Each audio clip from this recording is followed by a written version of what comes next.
Hello' বন্ধুসকল, কি খবৰ আপোনালোকৰ? আশা কৰোঁ চবৰে ভাল। তো আজি আহিলোঁ মই কৃষ্ণমণি চুতীয়া দেৱৰ মিউজিক টিমটোৰ লগত। তো এয়া মই আহি অভয়পুৰ পালোহি, ইয়াতে মিউজিক লোড হ'ব আৰু ইয়াৰ পৰা আমি প্ৰথম যাম আমি গোগামুখ।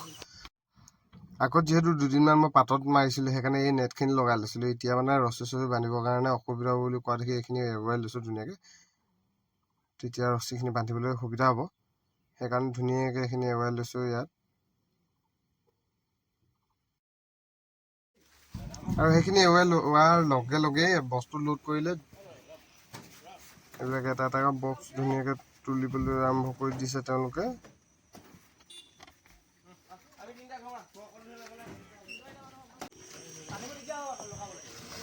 আৰু বস্তুখিনি তুলি লোৱাৰ পাছতে ধুনীয়াকৈ এনেকৈ বান্ধি লৈছে। আৰু যিহেতু দূৰলৈ যাম, ভালকৈ বান্ধি লোৱাটো ভাল। আকৌ ৰখি মেলি এইবিলাক কৰি থাকিবলৈ সময়টো নহয়, সেইকাৰণে ধুনীয়াকৈ বান্ধি লৈছোঁ। আৰু সময়টো নহয় আৰু ৰিক্সি হৈ যায় ন, সেইকাৰণে ধুনীয়াকৈ এনেকৈ বান্ধি লৈছে।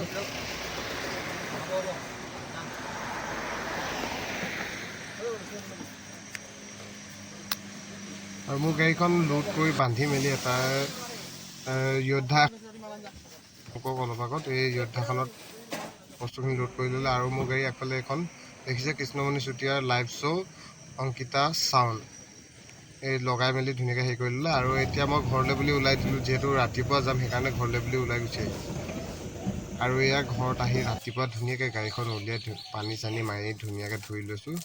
আৰু যিহেতু ইমান দূৰলৈ যাম, সেইকাৰণে ধুনীয়াকৈ গাড়ীখন চফা কৰি লৈছোঁ। আৰু দূৰলৈ বুলি নহয়, কেইবাদিনৰ কাৰণে ওলাইছোঁ। আৰু গাড়ীখন অলপ চফাই হৈ আছিলে, তথাপিও আৰু অলপ মানে ইটো লাগি আছিলে, সেইখিনি ধুনীয়াকৈ ধুই মেলি চফা কৰি লৈছোঁ। আৰু গাড়ীখন চফা হৈ থাকিলে নিজেও ভাল লাগে, সেইকাৰণে ধুনীয়াকৈ ধুই মেলি ল'লোঁ। এয়া আপোনালোকে দেখিবলৈ পাইছে।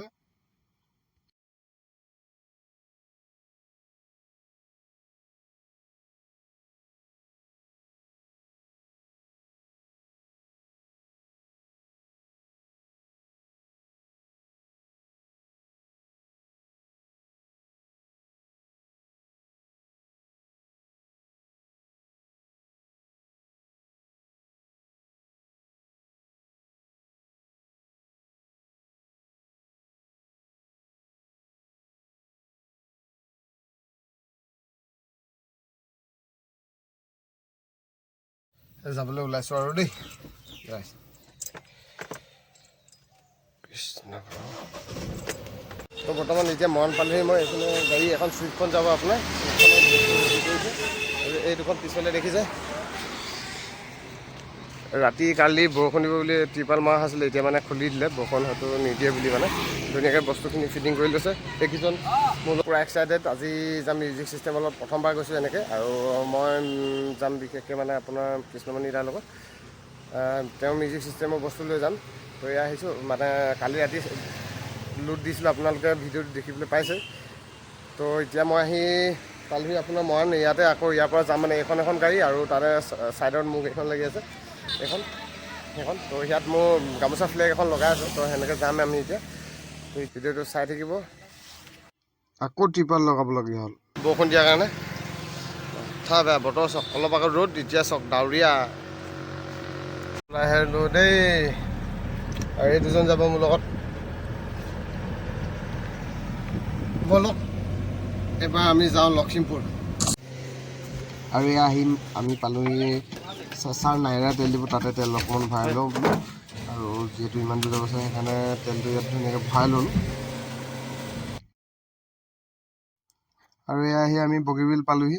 আৰু দেখিছে অলপ অলপকৈ বৰষুণ দিছে। আৰু ছাইডৰ পৰিৱেশটো চব কিমান ধুনীয়া লাগিছে, ঠাণ্ডা ঠাণ্ডা বতাহ মাৰি আছে লগতে।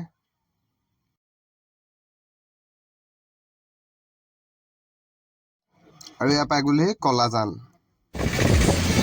কলাজান পাৰ হৈ এয়া ধেমাজি টাউন পালোহি আমি বৰ্তমান। ধেমাজি পাই গ'লোহি দেই। এই গোগামুখ নোপাওঁতে এইডোখৰ আপোনালোকে মন কৰিছেনে নাজানো, ৰাস্তাটো একদম গছে যে আৱৰি ধৰিছে, একদম কিবা এটা ভাল লাগে, সেইকাৰণে মই আপোনালোকক ভিডিঅ'ত দেখালোঁ। লগ পালোঁ এয়া দেখিছে, ইয়াতে আপোনাৰ পেণ্ডেল বনাইছে, বাকীটো দেখাইছোঁ বাৰু। যোনটো পেণ্ডেলত আজি প্ৰগ্ৰেম হ'ব সেইটো। তো আহি আমি গাড়ী লগাই দিলোহি আৰু ইয়াতে সন্মুখন দেখিছে মালখিনি বক্স আছে ইয়াত বাকীখিনি মোৰ ইয়াত আছে ইয়াত এতিয়া আনলোড কৰিব বেক কৰি মোতকৈ আগত লগাই দিলে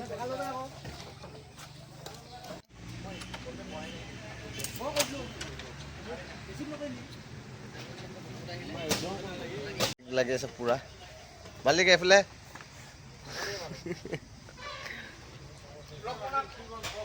ক'ত গৈ আছো আমি চব ভাত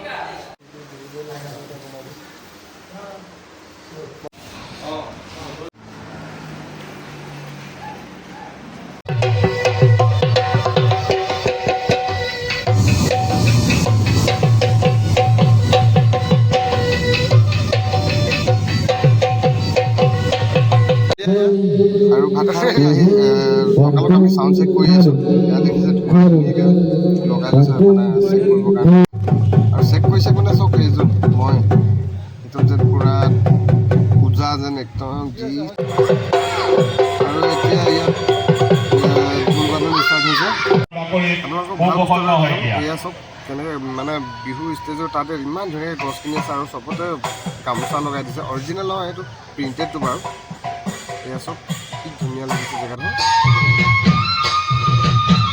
আৰু এয়া দলীয় নৃত্য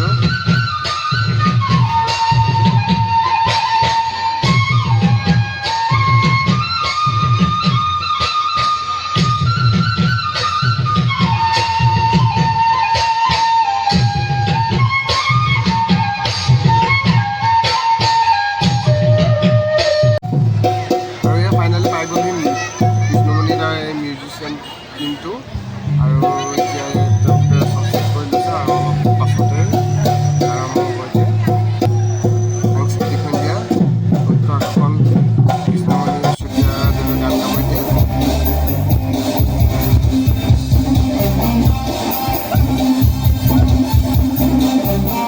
কৃষ্ণমণি চুতীয়া 25 বছৰীয়া যাত্ৰাৰ সফল কৃষ্ণমণি চুতীয়া ডাঙৰীয়া দাদাক আমি দাদাক এখনি ফুলান গামোচাৰে সম্বৰ্ধনা জনাব বিচাৰিছোঁ তেখেতক এখনি ফুলান গামোচাৰে সম্বৰ্ধনা জনাব আমাৰ উদযাপন সমিতিৰ সাংস্কৃতিক সম্পাদক পলাশ ভূঞা ডাঙৰীয়া এয়া আমাৰ মৰমৰ কৃষ্ণমণি দা